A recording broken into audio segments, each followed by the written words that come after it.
El gozo verdadero de la Navidad. Diciembre 12. La gloria del Verbo encarnado. En el principio ya existía el Verbo, y el Verbo estaba con Dios, y el Verbo era Dios. Juan 1:1. Siempre han existido sectas que se han opuesto al misterio implicado en estas dos frases. El Verbo estaba con Dios, y el Verbo era Dios. Tales dicen que, bajo su concepto humanista, ambas cosas no pueden coexistir. O era Dios, o estaba con Dios. Si estaba con Dios, entonces no era Dios. Y si era Dios, entonces no estaba con Dios. Por tanto, con el fin de escapar al problema que traen estas dos frases, algunas veces optan por cambiar la traducción. Pero lo que este versículo enseña es que Jesucristo, antes de ser encarnado, era Dios, y el Padre también era Dios. Hay una pluralidad de personas en la singularidad de Dios. Esto es parte de lo que conocemos como la Trinidad. Es por eso que adoramos a Jesús y decimos junto a Tomás, en Juan 20:28, Señor mío y Dios mío. En el principio ya existía el Verbo, y el Verbo estaba con Dios, y el Verbo era Dios. Juan 1:1. ¿Por qué Jesús es llamado el Verbo?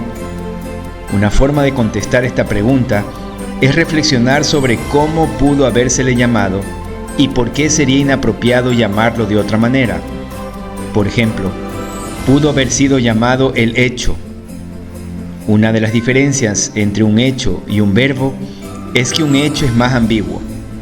Si pensamos que nuestras palabras o verbos algunas veces son subjetivas e imprecisas, nuestros hechos son aún más subjetivos e imprecisos.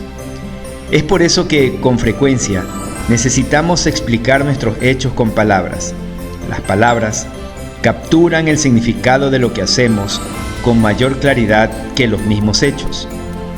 Dios ha hecho muchas obras poderosas en la historia, pero le da cierta prioridad a la palabra. Creo que, al menos una de las razones de esto, es que Dios valora en alto la claridad y la comunicación. Otro ejemplo sería si Juan lo hubiera llamado el pensamiento.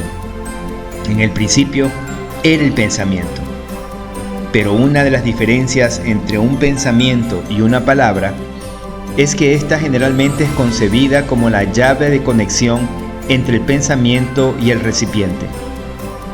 Me parece que Juan quería que concibiéramos al Hijo de Dios como el que se comunica con su Padre y como el que apareció en la historia como la comunicación de Dios hacia nosotros.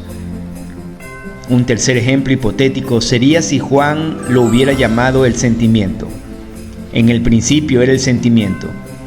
Yo diría que los sentimientos no contienen claridad de intención o significado. Los sentimientos, como los hechos, son ambiguos y necesitan ser explicados con verbos. En conclusión, me parece que al llamar a Jesús el Verbo, Juan enfatiza que la misma existencia del Hijo de Dios tiene fines comunicativos. Primero, Jesús existe y siempre ha existido, con el fin de comunicarse con el Padre. Segundo, pero de infinita importancia para nosotros, el Hijo de Dios se convirtió en nuestra comunicación divina. Podríamos decir que llamar a Jesús el Verbo implica que Él es Dios expresándose a sí mismo hacia nosotros.